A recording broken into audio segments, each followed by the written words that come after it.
Thank you very much, Mr. Chairman, and I want to thank each of our witnesses for their service and their leadership. We are all very grateful for your commitment to this country and for the dedication that you provided over many, many years of service. Thanks, each of you.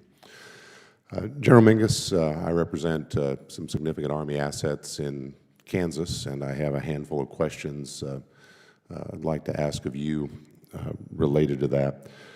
Like all of my colleagues, I read with interest the reports of the Army Transformation Initiative, and we're all beginning to sort through what that may mean long-term in terms of our strategic thinking and the role of our various ground forces. Can you talk a bit about, as we look forward in light of the initiative, how we should be thinking about the role of heavy ground forces, particularly heavy infantry divisions, in America's defense going forward? Where do they fit in what appears to be an increasingly mobile and agile thinking? Yes, sir. Yeah, we still, as an Army, believe that there is a role, and the reason and what sets us apart from any other Army in the world is the combination of our light, striker, and heavy formations. Even though the acute threat and what we are all focused on is in Indo-PACOM and China, we're an Army that has to be prepared to go anywhere around the world. A lot of people like to look at some of the lessons learned coming out of Ukraine and say that the tank isn't going to survive. Heavy formations are not going to survive on the modern battlefield. No singular platform is designed to survive by itself. It's the combination of infantry, artillery, armor, engineers, and the sustainment that goes with that in a joint environment in a combined arms fashion that allows us to win in the future battlefields that are out there. So we think our heavy formations absolutely have a role to play in the future. Thank you, sir. And in light of that, how should we be thinking, for example, obviously I have the 1st Infantry Division at Fort Riley. How should we be thinking in terms of our ability to rapidly deploy anywhere in the world, both our equipment and our personnel, when the 911 call comes in, so to speak? How should we be shaping our thinking on that going forward?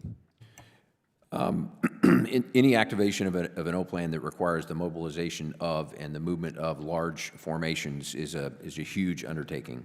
Our Forces Command at Fort Bragg, North Carolina, does a tabletop every year to make sure that those mass mobilization capabilities across our active Guard and Reserve are there.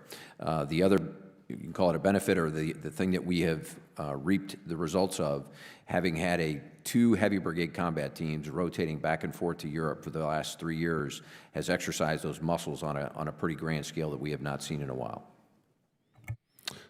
Thank you. And on a related note, again, thinking about the 1st Infantry, although this question is applicable obviously much more broadly to our ground forces in the continental United States, as we take in lessons learned, not only from what we've observed in Ukraine, but particularly there, as well as others, the increasing role of small, relatively inexpensive unmanned aerial systems and the need to integrate those with our ground operations going forward, both in our planning and in our training.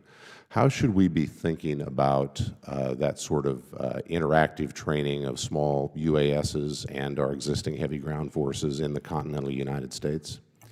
So the Germans took the tank, the plane, and the radio and put it together in a meaningful way between 1938 and 39 and changed how the world fights in the land force.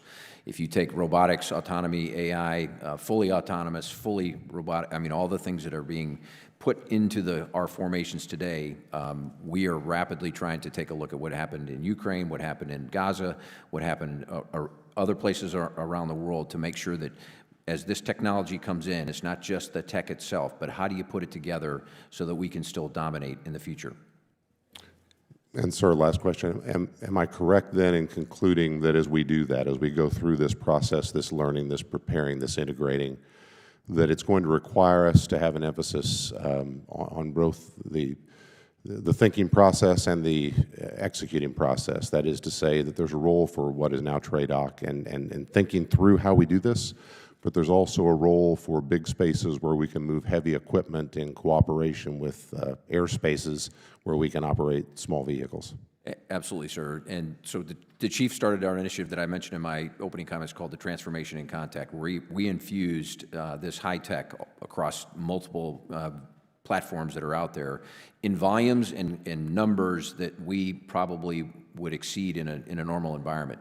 Because we wanted to learn from those formations. At what point do you have too many unmanned systems before you can't employ them, or you are overwhelmed by the sensors that are out there?